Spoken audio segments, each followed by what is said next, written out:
Evolutionary Underground, episode 16. Steve here and the Mobster joining me. What's up, buddy? How you doing?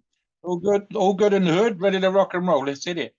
So Anavar and Winstrol from Geneza Pharma. That's going to be what we're going to talk about, the 16th episode of Underground. And, the first thing that comes up is Geneza Pharma. Why Geneza Pharma? Well, Geneza Pharma has been around a long time. They have a long track record of reviews. We know their orals are top notch. We know their injectables are top notch. So when it comes to using Anavar and Winstrol, which are two steroids that are faked a lot, especially Anavar. And Anavar is faked a lot because of its price. It's very, very expensive to source Anavar. So sources, they'll use fake Anavar and they'll sell you something else. So when you are shopping for steroids and you come across steroids that are too good to be true based on price, sometimes there's a reason for that. And it's a hell of a lot easier to sell someone D-Bol, which is extremely cheap, than it is to sell them Anavar. So what they'll do is they'll put the D-Bol as the Anavar and sell that to you instead, or some other cheaper oral, or just sell you a sugar pill altogether. And you wouldn't know the difference unless you use actual Anavar to know what actual Anavar is like. So this is why it's very important to use a very highly trusted, approved, vetted, and source and brand. And this is why Geneza Pharma is considered one of the top brands in the world. And that's because they have a long reputation for that purpose. So, it's highly recommended that you don't just buy off some random guy who made his steroids in the bathtub. It's highly recommended you buy from an actual brand that makes their products in an actual lab and has a track record. So that's why Geneza Pharma is a really good option for these two steroids. So really in this podcast, we're going to get into how to run Anavar and Winstrol. We're going to talk a little bit about them. If you've run them before, it's a great episode to learn more about them and how to run them more effectively. If you've never run them before, this is going to be a great episode for you to learn about them.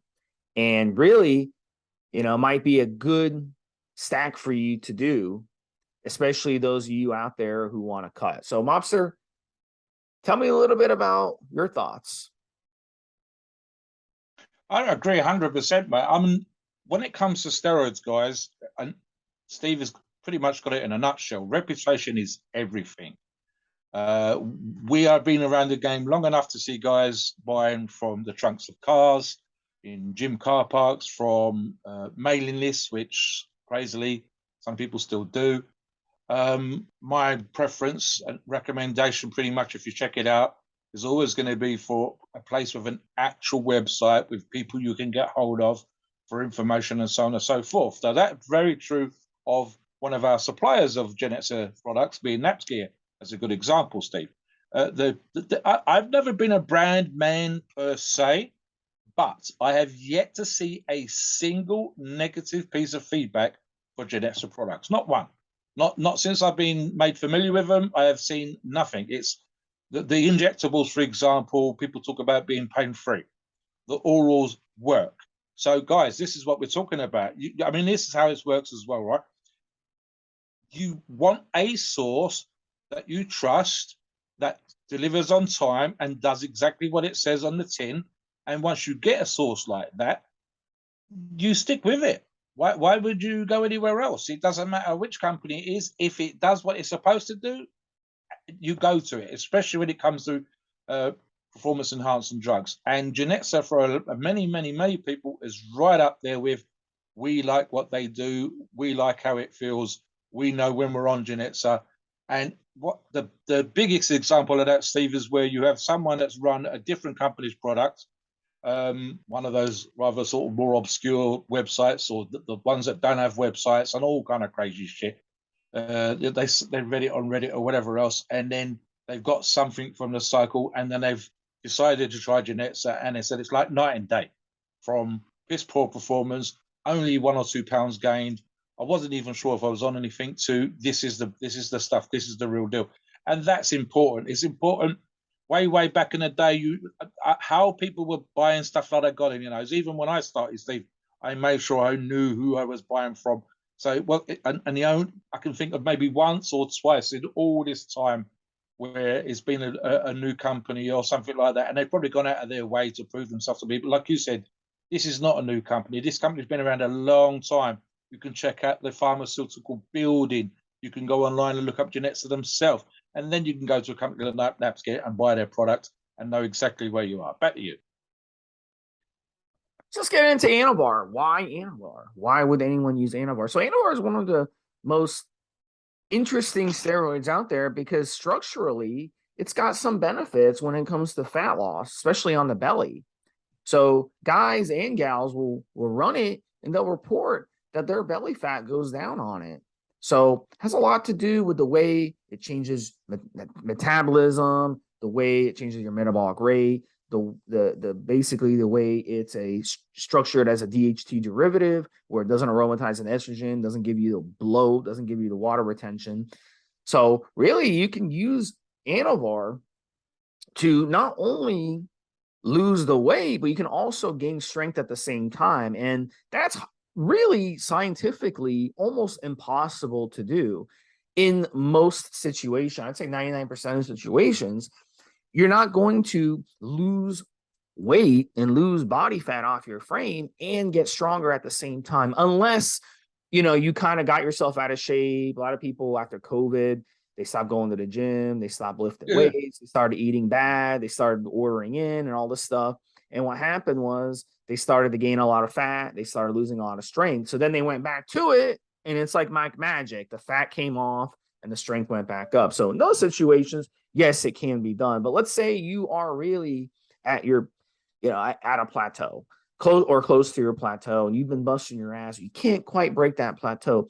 You can actually run Anavar and lose body fat and gain lean muscle mass, not water, not fat, but lean muscle mass, and gain strength at the same time. So this is why Anavar has been so popular over the years. And it got so popular in the late 80s that when the US started cracking down on steroids and it stopped being manufactured and it disappeared off the market for several years, the price of it skyrocketed. So guys and gals were so desperate to get Anavar, even though they could access other steroids that were still being produced around the world, but they still wanted Anavar so bad that they jacked the price up 3, 4, 5, 10 times what they were paying before. And then once Anavar came back on the market and Underground Labs stepped in and started producing it again, they said, you know what? There's all this demand, just simple economics, all this demand and not much supply. So we're going to continue making it expensive. So it was extremely expensive to get Anavar during the 90s, 2000s, even 2010s. But now, we're into the 2020s, and labs like Geneza Pharma they're so big and they got so much of a client base that they're able to drive prices back down and still make money and still be able to provide other wonderful steroids to our community. So they've done a great job of making Anavar affordable. So that's the biggest drawback, Mobster, that we've seen with Anavar is affordability. It's freaking expensive. And number two, what we talked about at the beginning, it's faked a lot. Yeah. So if you can find real Anavar that's actually affordable, where you don't have to lose your entire mortgage payment on it, then that's what you want to get. So I would highly recommend, if you've never tried Anavar, or even if you tried it before, get a hold of this Geneza Pharma Anavar, and it will blow your mind at the type of things it can do for you. I was going to jump back in here, Steve, and this is just for the VAR, never mind the Winstrol, which we're going to just discuss shortly. 3 things. 1, I've talked about this previously. I love Anavar as one of my regular orals. I'd probably put it up there with D-Bol for me as an oral that I like to use. And so it's one of my preferences, specifically when I'm training for strength. 2, it is an incredibly popular drug. We've talked about in previous podcasts of a poll which basically listed the top 10, top 15, top 20 steroids. And Anavar, in terms of orals, I think was number 2, behind Dianabol was number 1.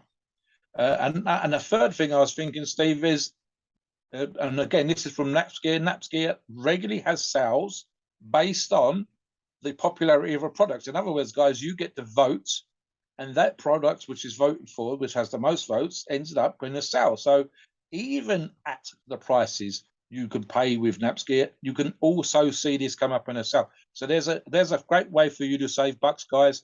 So it is a popular product. It can be an expensive product, but I've just given you a tip on how to save some bucks right there.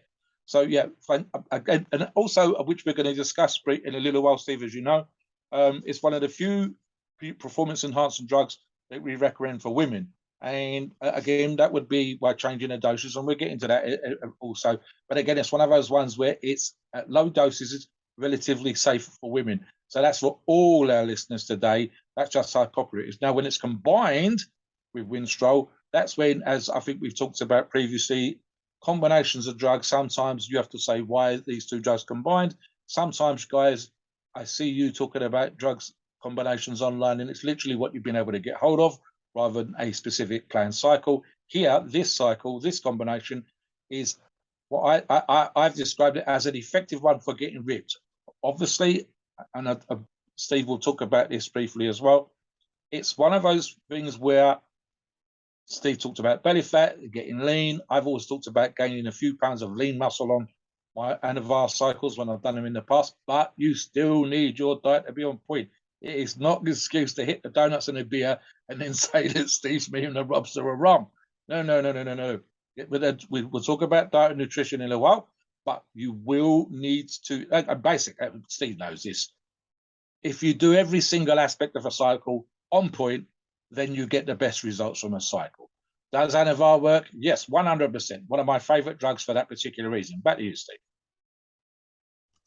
So Anavar, look, at the end of the day, and we'll get into how to dose it and stacking it in a minute, but you can, Anavar is very versatile. I think a lot of people, like Mobster said, the second most popular oral steroid right now, the second most popular, based on a really good poll that was done. So a lot of people like to use it.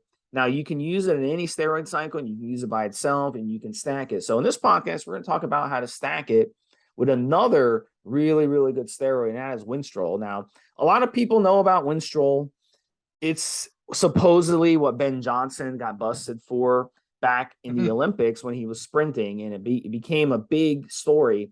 And whenever an athlete is busted for something, okay, it doesn't matter if it's a supplement, it could be a steroid, it can be anything, right?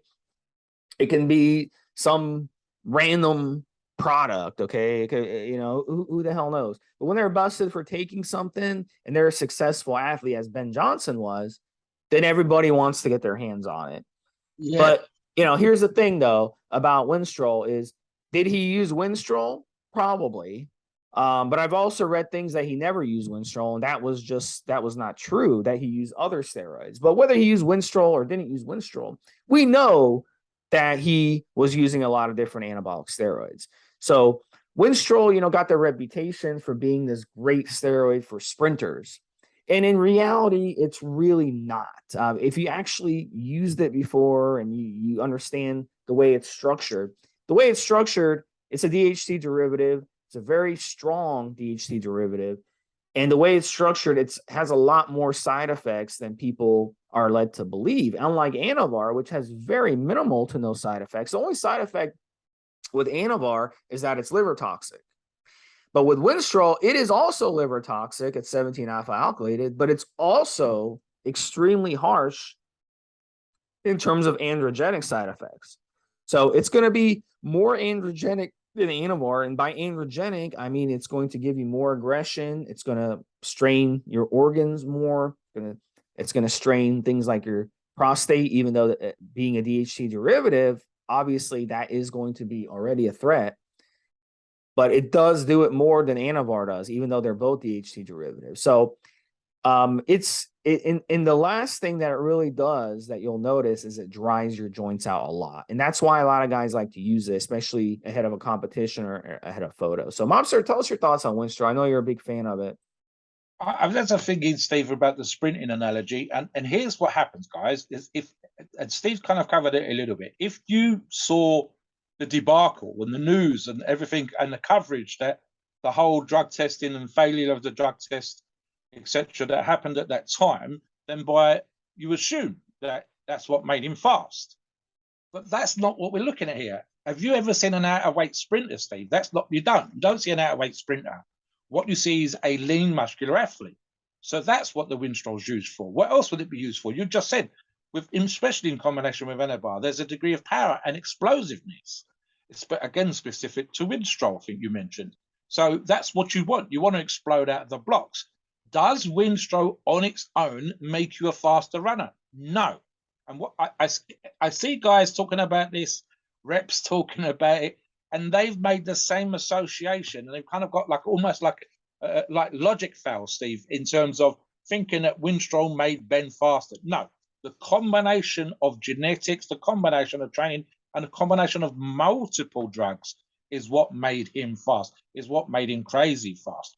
Obviously, we saw that there was a difference in the speeds after he got caught when he was being tested more. And of course, the other thing in regards to this, guys, if you are an athlete, if you want to run and you want to run fast, the reality of the situation is that if it was easy to catch him, then it's way easier to catch it, get caught now with the drug testing, big time. I mean, they were talking about masking agents. And again, like I said, combinations of drugs. He didn't just take Winstrol and run sub 10 seconds. That's not what he was doing. So I can understand why people think that way, but it's beyond an oversimplification to think that Winstrol made him run quickly. As I said, Steve, it's not in and of itself. If you and I went out tomorrow and just did a Winstrol cycle, regardless of where we got the product from, we wouldn't start suddenly running quicker because we took Winstrol. It doesn't work like that. And it didn't work like that for Ben Johnson. It's just that the media tends to pick on one or two things, and that becomes the focus of a headline. And then people by association on this topic very, very quickly, Steve, as just as this week, reading the latest copy of one of the still in print bodybuilding magazines, and it was talking about drug use by teenagers. And in fact, it's gone down during COVID. And they also talked about the impact of the deaths in bodybuilding also impacting the younger user, so to speak, specifically school kids, which is absolutely crazy, as we both would agree. But it's fantastic how much the media and things out on the news have an impact. And then, as you say here, an awful lot of athletes decided to go out and buy a great deal of Winstrol, thinking it was going to make them faster. And it's really not. I mean, I wouldn't want to be a sprinter with dry joints, and I wouldn't want to be just using one drug, and I wouldn't want to overly rely on a drug specifically to enhance my performance. You have to still put in the work. You still have to have the genetics to run that fast. And like I said, you don't see out-of-weight sprinters. They tend to, especially in the modern age, to be medium to tall and lean. And if the power-to-weight ratio is amazing, you don't want them too heavy. No one wants to be running 10 seconds, 250 pounds. So, guys, think about all those particular aspects as a drug to get in shape using Geneza products, 1001%. As a drug specifically to make you faster as a sprinter, no.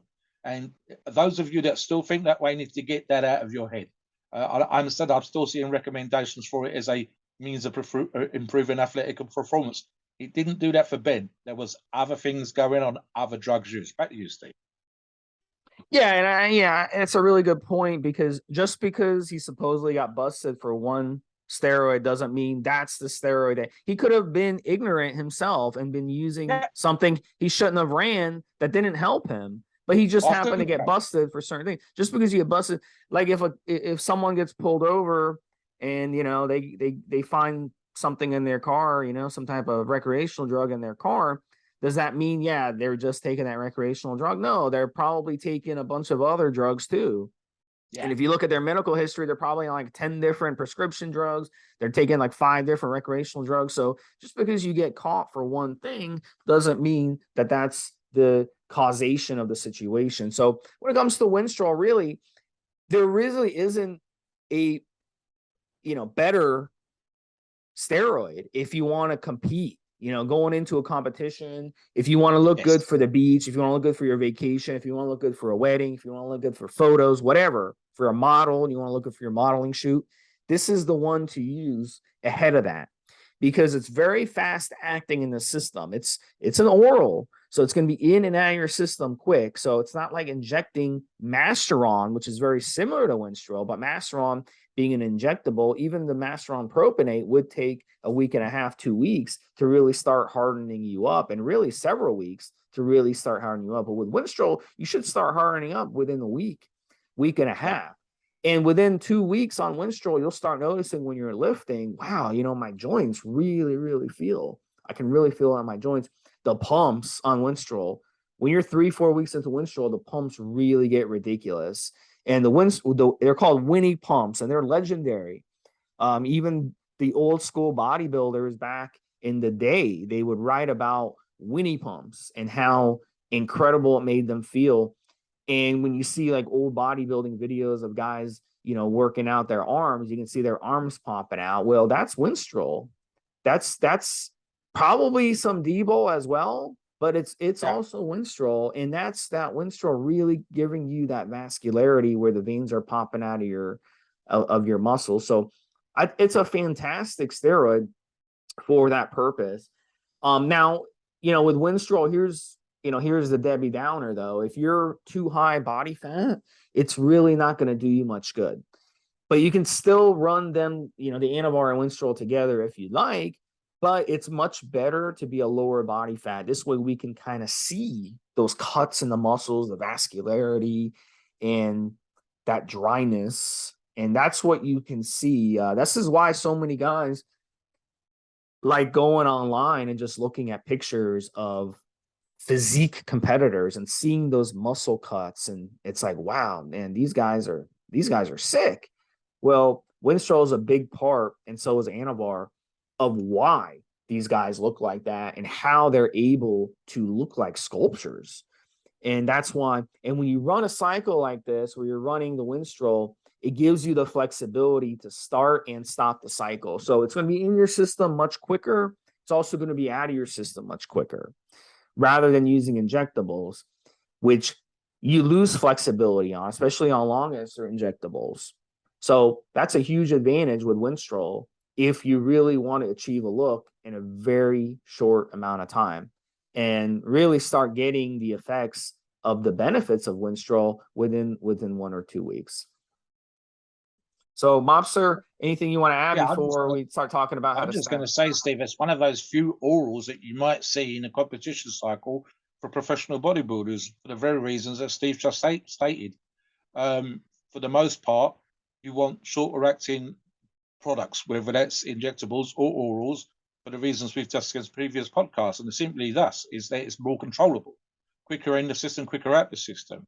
If there are issues with the product that's being used, which we find, as I said earlier on, almost never on Geneza, you can manipulate a person's performance enhancement drug cycle and what he's using as he or she is using as they get up close to a competition. You want that ability because you want to know exactly where you are. You want to know exactly how they're responding. What if they get, a stomach upset? What if this happens? What if that happens? What if they get some water retention on the plane going to the competition? All these kind of things. So you want to be able to manipulate that stuff, and you don't want to do it with super crazy drugs. You want to minimize use of diuretics. You want to minimize the use of fucking other crazy drugs that we know some sort of professional bodybuilders use. So again, for me, again, and I've talked about this before, I would want to know ahead of time how a person responds. But again, this is one of the few that I can see being used close to a competition for the reasons Steve said. I think the one thing, especially when you're in shape, and of course you have to diet, have to train, your nutrition does need to be important, like I already said. This is the one that's going to make those veins pop, I think, Steve. This is the one that gives you that little, if you have it, and for some guys, and we can think of a couple of individuals we know that are exactly like this right now, you can see the veins from a mile away. This is the one where, and the vascularity is genetic, as you know. If you get up close, you'll see that light veins just beneath the surface of the skin. And when they're on stage, they do a couple of little tricks to make that stuff pop, just bring it up that little bit closer. And if you're in the first few rows, you will see just how hard and in condition an athlete is. And so this is one of those ones where that can happen, and for that particular reason. Now, the rest of you guys who perhaps lack that kind of genetics, you're still going to see the ones that you've already got pop in. I think I've still got some veins in my bicep sleeve that flush beneath the skin when I'm training, and I'm a much heavier athlete that trains for strength. I occasionally know when I'm in shape, you start to see veins coming up on my shins, which is kind of freaky. So again, I think on Winstrol, they would be popping, man. And especially with a solid brand like Geneza's Winstrol, bringing that. The combination of the two things together, strength and condition, for me, it'd be perfect, guys. As always, make sure your diet is on point. You got to, because that will enhance the reaction, that will enhance the results. Let's talk about stacking, Steve, the numbers, and what would you suggest? Bearing in mind, Geneza does both 10 and 50s in both products, 10 and 50 milligrams, guys, of each product. So let's talk about stacking.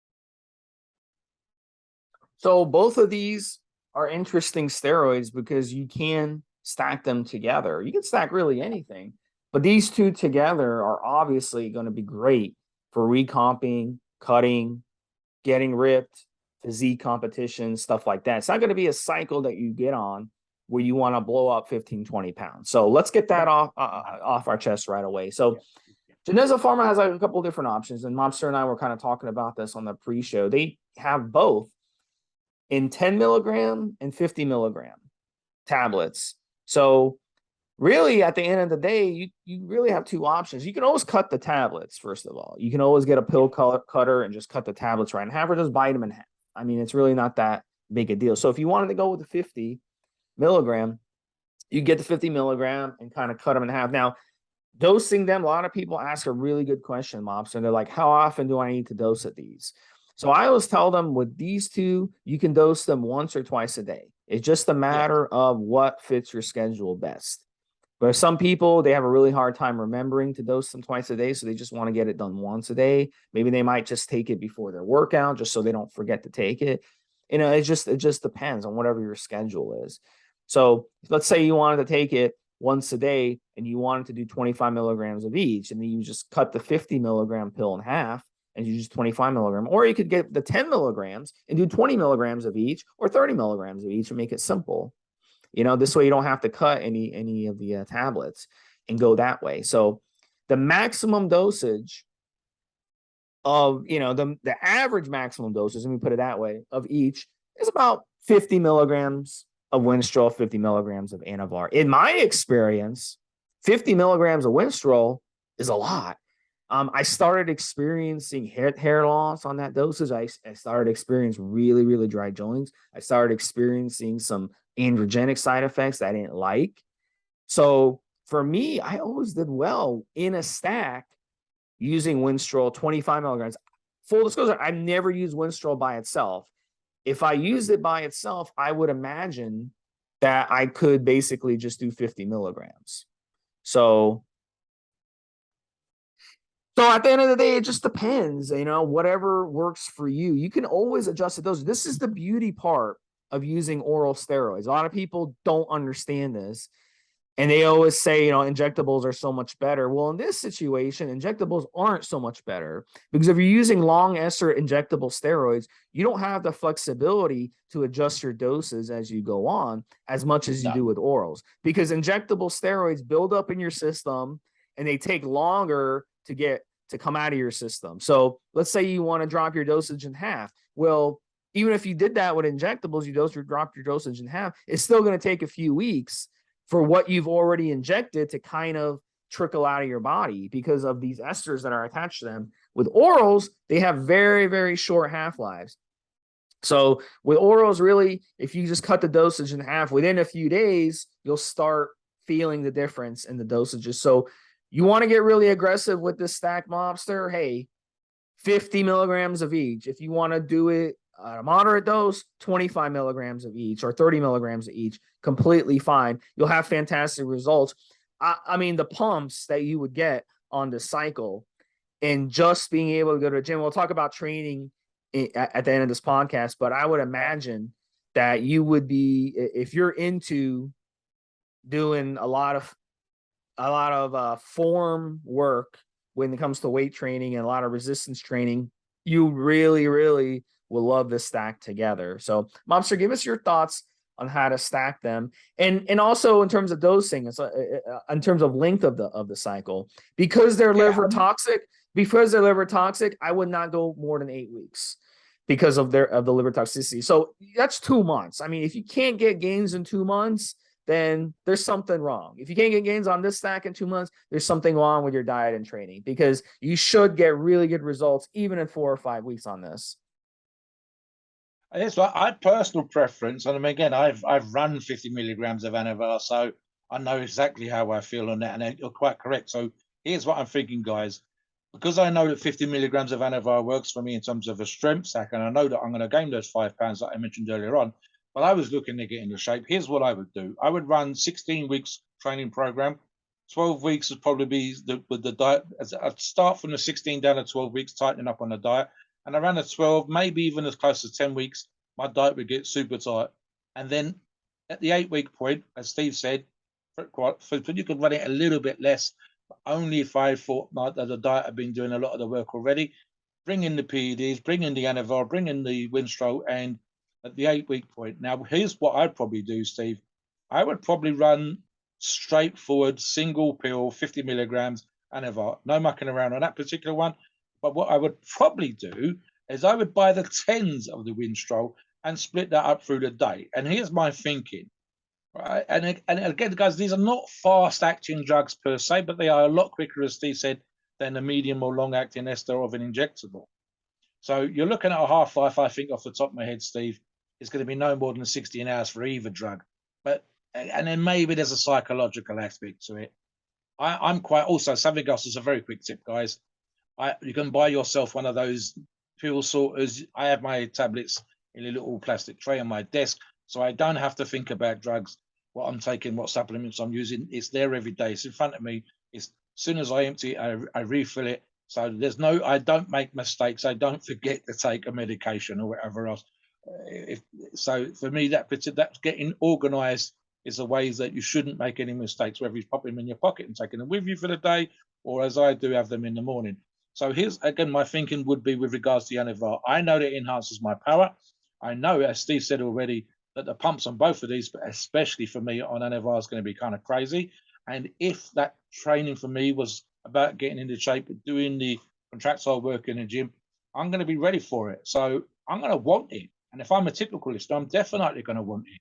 So I'm going to make sure that my Anavar's in my system in the morning. Hopefully, a big enough gap between me taking the tablets and hitting the gym.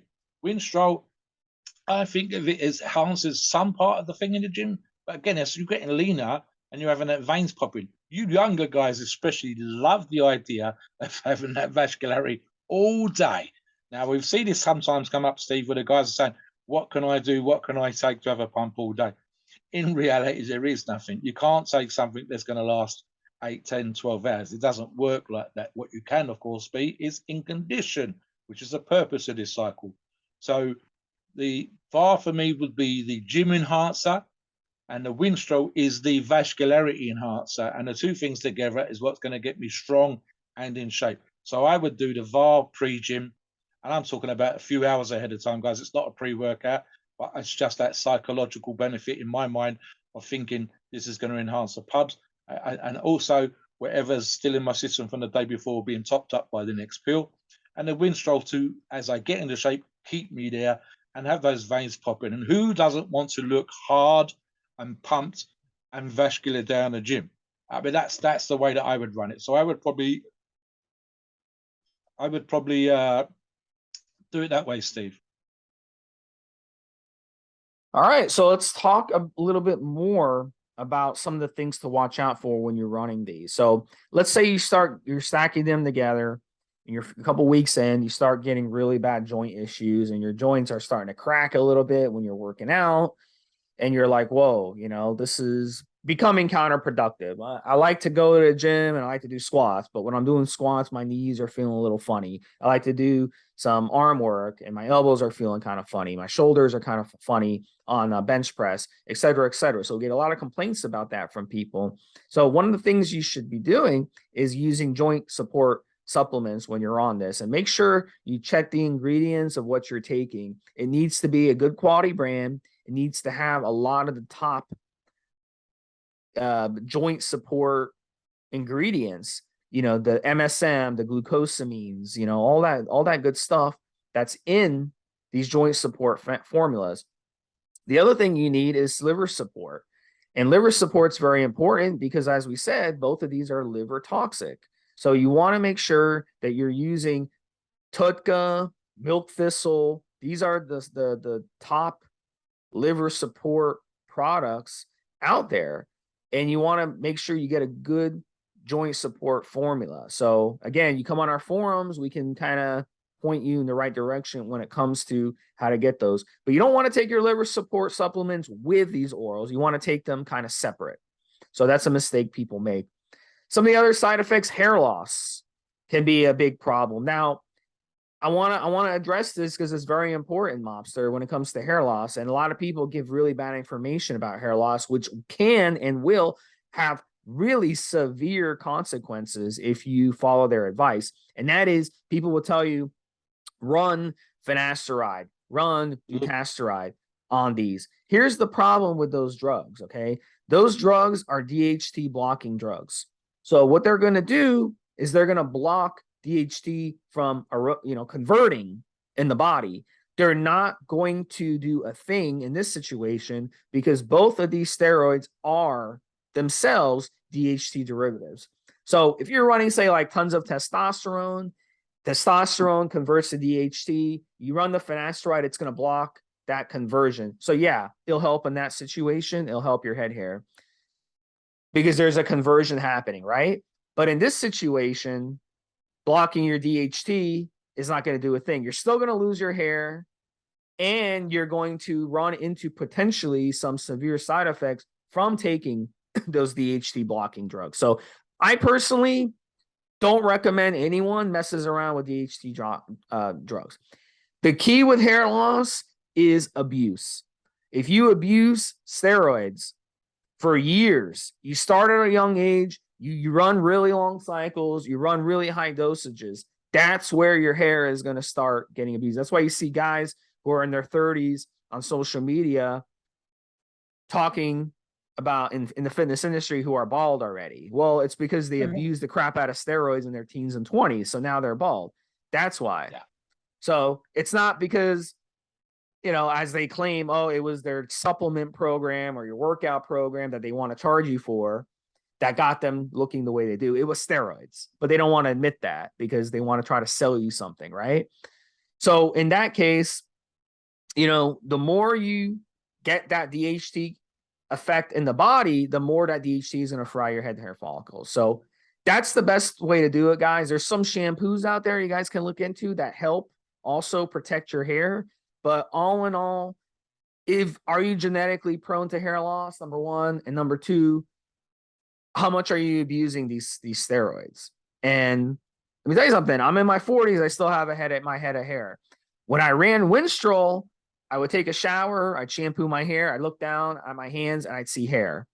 So that tells me that, you know what? I probably should not run this very much longer because if I continue running it, then I'm going to eventually lose all my hair. So that's what you got to do, guys. You have to kind of play this by ear. If you're losing too much hair, you may want to drop the doses back down, and that's going to help.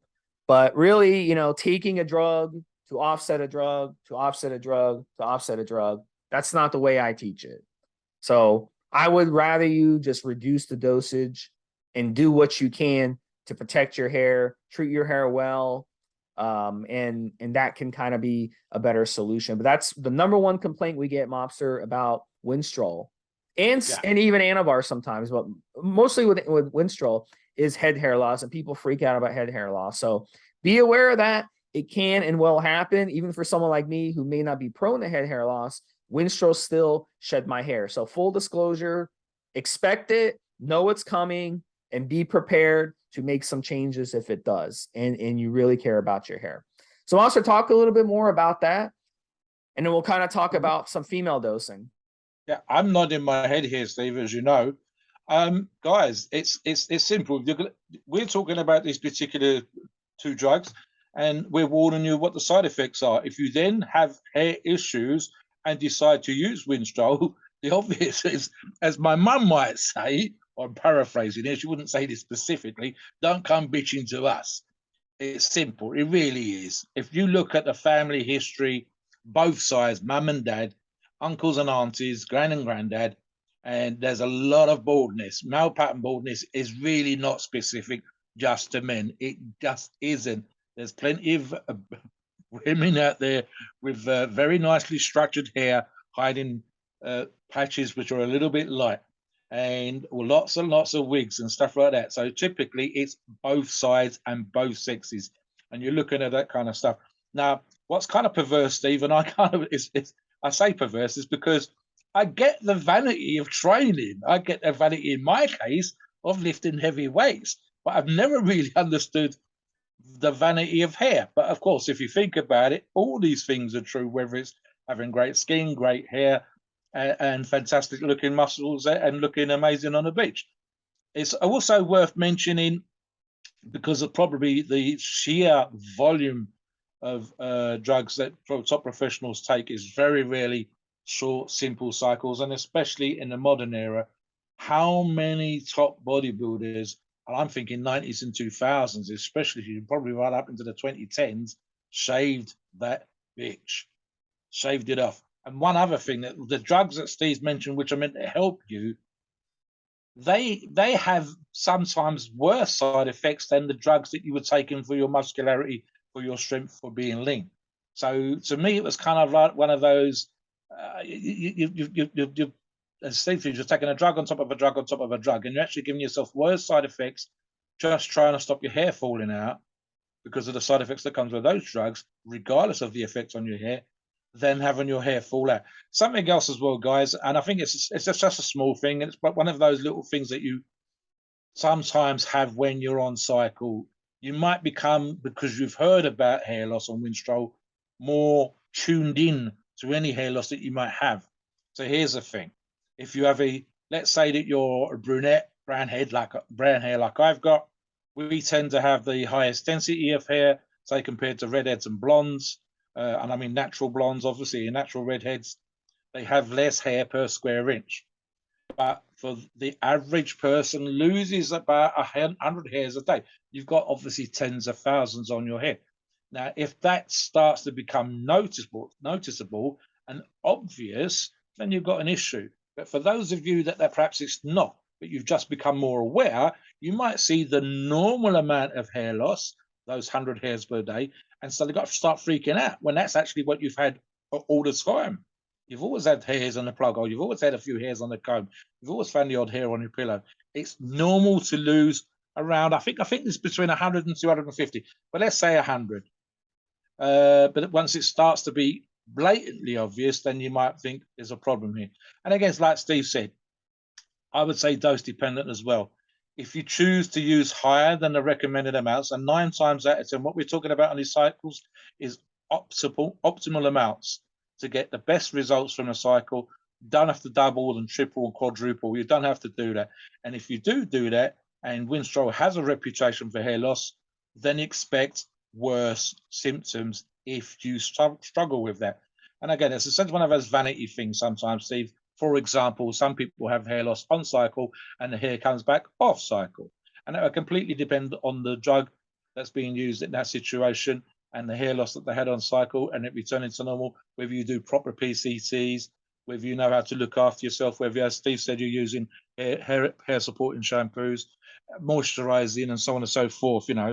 Some drugs, for example, dry out your skin. That's great for your physique, but it's not so good for your scalp, and so on and so forth. So it's all those kind of things and all those kind of combinations you need to be aware of, learn how to mitigate, learn how to manage. And at the end of it, I mean, I've said this a million times on the forum, Steve, just shave it off. My hair's kept real fucking short. I ought to be the baldest man known to mankind based on my genetic predisposition with regards to family history. On my mum's side, the guys all had a massive crown. There's the hair was at the back of the head, and sorry, but that was on my dad's side, and on my mum's side, they all had hair going round the scalp like a monk with the patch in the middle. So I ought to have like a clump of hair on the back of my head, Steve. That should all be out. The fact that I've got anything is a miracle. Obviously, it's certainly getting further and further back every year. But I've never had hair issues on cycle. But then I've never run crazy cycles, and I've never run Winstrol because, as I said, most of my cycles in the last 10 years have been specifically for strength, and it's not a great enhancer of strength per se. So yeah, let's talk about females and female dosing, Steve, for either of these two particular drugs. And again, obviously, girls, if you're listening, as I just said, when it comes to hair, it applies to you too. So keep that in mind. Back to you, Steve. So, female dosing, Winstrol really is a really potent anabolic steroid compared to Anavar. So you really want to be careful with Winstrol. This is the way I would dose them. I would dose the Anavar for a female 5 to 10 milligrams a day, and I would dose the Winstrol for a female just 2.5 to 5 milligrams a day. So half as much as you do the Anavar. And it's better to do it that way. You can get really good results on the stack. You don't need to run it much more than that. I haven't seen a situation where a woman has run legitimate steroids at these dosages and not had amazing results. And you're going to expect the same results as a guy would get. You're going to get cut. You're going to get dry. You're going to get vascular. You're going to really, really get that physique really, really tight on this stack. And again, just like with men, if your body fat is too high, don't run this stack. Okay. Don't think if you're a female and you're overweight, you're struggling to lose weight, just hopping on a stack like this is going to help you. It's not. It's going to end up hurting you. So anytime females run anabolic steroids, those of you who listen to the show, you're obviously hardcore. The ones of you, those of you that watch this as females, right? You're hardcore, guys and gals. So we know that you're ready. You're not listening to this if you weren't ready. So that's the dosages I'd recommend on this. And with females, same thing. You've got a liver. You've got, like Mobster said, you've got effects that the DHT could have on your body as well. So you want to make sure if side effects get out of control, you lower the dosage further. So definitely go with the 10 milligram Geneza tablets. Those are the ones you want to use in this situation. Obviously, don't even waste your time and get the 50 milligrams as a guy would. So any thoughts on that, Mobster? And then we'll get into diet and training. I agree 1,000% again here, Steve. Something that's interesting for me is I've been around the game long enough to deal with and speak to and read up on the information that's come out from competitive female athletes. And I think specifically of competitive female powerlifters, female physique, and similar, and wanting to get into shape, etc., etc. And something we also get to see, and sometimes you get feedback on, is where a woman will talk about what her boyfriend's recommending, or sometimes, which I think is it's hard to say describe which is worse, the PT that they're working with down the gym and recommending that I take this or recommending I take that. The boyfriend thing bothers me only because I think the women, and again, if you're listening to this podcast, ladies, you're doing your own research. I don't like the idea of a boyfriend coming on the forum and asking about the drugs that his girlfriend will take. I always want the person who's going to take the drugs themselves to come on the forum. So that works for me. So you should be listening. The boyfriend can direct you to the forum. The boyfriend should have you listen to this podcast. So you're not just taking it as written. What he does is what you should do. It's got to be what you do and how well informed you are. The same thing would apply to working with a PT or a coach talking about getting you in shape. It's okay to trust them, but I would always double check the information so that I can say, you know what, I've listened to this is a question, and so on and so forth. So when it comes to dosages, that is especially true, Steve. And again, like Steve said, it's one of those situations, and women are no more or less guilty in this particular regard. If X works, then 2 times X works better. No. Because let's say, for example, that you're a little bit out of shape and you follow our recommendations of taking 10 milligrams of Anavar from Geneza, and you decide that the results are so fantastic, what happens if I double up? Well, then the potential for side effect doubles up. And it's especially true of women. if it's not true of men in terms of getting harder, getting leaner, getting more muscular, in other words, enhancing their masculinity, then you have the potential for enhancing the masculinity in a female athlete, especially as she gets into shape, which shouldn't necessarily be something that you're looking for.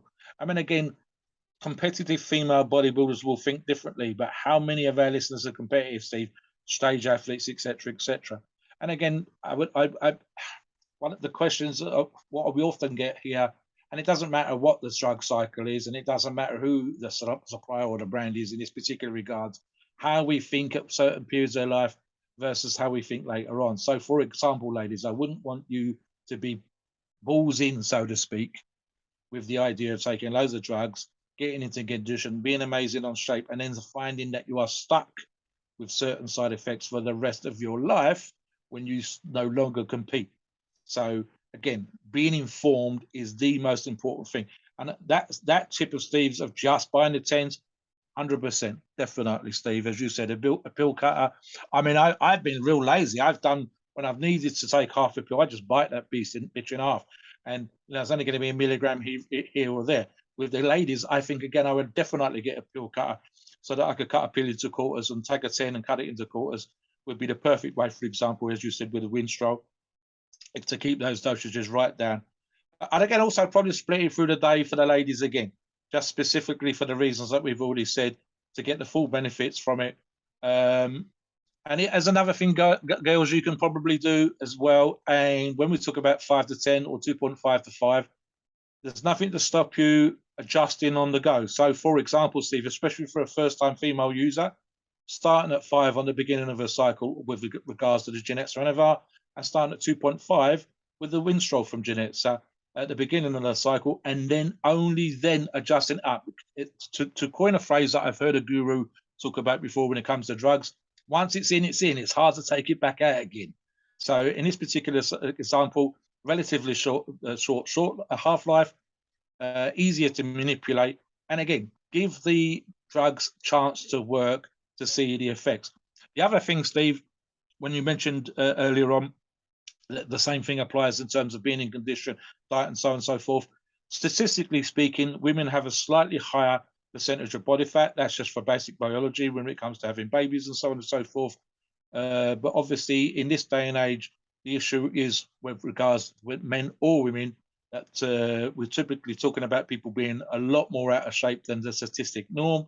So, for example, I think men, we like to have them around 15% or less, ideally down as low as 12% when they're on cycle, but the average is probably closer to 20%. And women, we like to have around 18 down to about 15, maybe 14% running a cycle, but the statistical average is 23, 24, 25%. So again, if you're interested in training, if you're interested in nutrition, if you're following this podcast, you should already have some degree of shape. You should already be closer to the statistical normal, and then a little bit leaner than that when you're talking about running a cycle. And that gives you the best results that you're going to get, whether it's Anavar and Winstrol or whether it's some other combination that we might talk about from Geneza for getting into shape. So yeah, same as men, train right, eat right. If you can be lean at the beginning and get leaner on cycle, so much the better. Back to you, Steve. So let's finish out the show talking about some diet and training tips. So, when it comes to training, it sounds like a cliche. I can remember at a gym, some young teenager who worked at the gym came up to me and was like, "Oh, Steve, if you want to get cut, do high reps and low weights, and if you want to bulk up, do the opposite." And I was just like, "Oh yeah, dude, that's good advice." I was like placating him, but dude, look, at the end of the day, in this situation with these steroids and the way Winstrol and Anavar are structured, it would be a good idea to not go in there and lift heavy, because they are, not the best things for your joints. And Winstrol is not good for your joints. So how does it make sense to go in there and start throwing weights around like a gorilla, when you're taking something that's tough on your joints? So I recommend definitely changing your workouts on this cycle a little bit, adjusting them. Go high rep, go at least 12, 15 reps per set, and don't go so heavy. and really try to work the muscles when you're training. Don't work your joints and your soft tissues. That's another cliche we hear. People have been saying that for years. Smart people, because it's true. I think it's true. Mobster, you can chime in and tell me if you think it's true too. But how many times do you see people go in the gym and they train and they aren't really training their muscle, but they're just training their joints, and then they wonder why they have problems later in life. So it's very important to just go in there, leave the EGOT home, and take advantage of this cycle. And like I said, the pumps are going to be tremendous on this cycle. So that's the way I would train on the cycle personally. You guys can try whatever you want, whatever works for you, but I think that would be the fun way to really train on the cycle. You'll walk out of the gym feeling like $1,000,000. So, Mobster, why don't you give us your final training tips, because you're our training guru, and then take us in a disclaimer. It was a great show. Right, guys. So I think something what Steve said earlier on, the fallacy is this idea that you're going to burn more calories because you're doing more reps. And essentially, as Steve Smith knows, you literally have to, a 1 hour session would have to become a 4 hour session. And that's just ridiculous. So you don't burn that much more. At the most, Steve, most people burn about 400 calories in an hour training with weights, and that's medium intensity. That's about 60 to 80% of your 1 rep max for sets and reps and so on and so forth. You're not going to burn twice that because you did more reps in the gym. That's just not how physiology works. On the other hand, what Steve is saying is correct. If you do arguably on Geneza Winstrol potentially have the issue with drier joints, then I don't want to be pounding heavy weights on drier joints. It's just going to be uncomfortable, and it's going to make you not want to work out hard. And then there's another thing, Steve, of course, which you and I talked about previously, the moderate to higher reps, but working on the contraction. I'm not going to be able to do that. As Steve says, I'm the kind of guy that you will see from time to time throwing around the big weights, moving the weight from A to B. That's what weightlifting, that's what strength is about. Can I move the weight from A to B? Can I do it in such a way that the referee gives me the nod and lets me win competitions back in the day? So the obvious answer is yes, because that's how it's worked. That's why I've won stuff. That's why I've got records and so on and so forth. However, as a bodybuilder, and occasionally as a bodybuilder in my particular case, shaping a muscle, toning the muscle, having a solid muscle comes from contracting the muscle. So in terms of getting into shape, the rep thing in and of itself doesn't do much. It doesn't burn more calories. It doesn't make you leaner.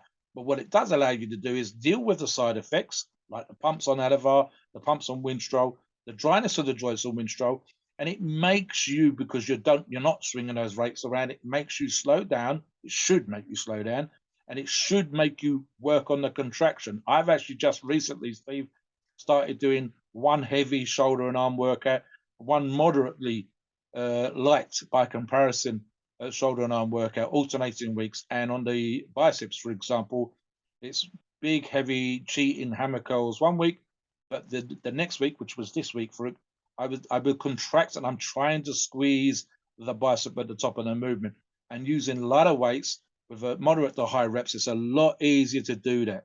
So there you go, guys. Those are diet and training tips. That's for any getting in shape cycle, but specifically today for a Geneza, Anavar, and Winstrol cycle.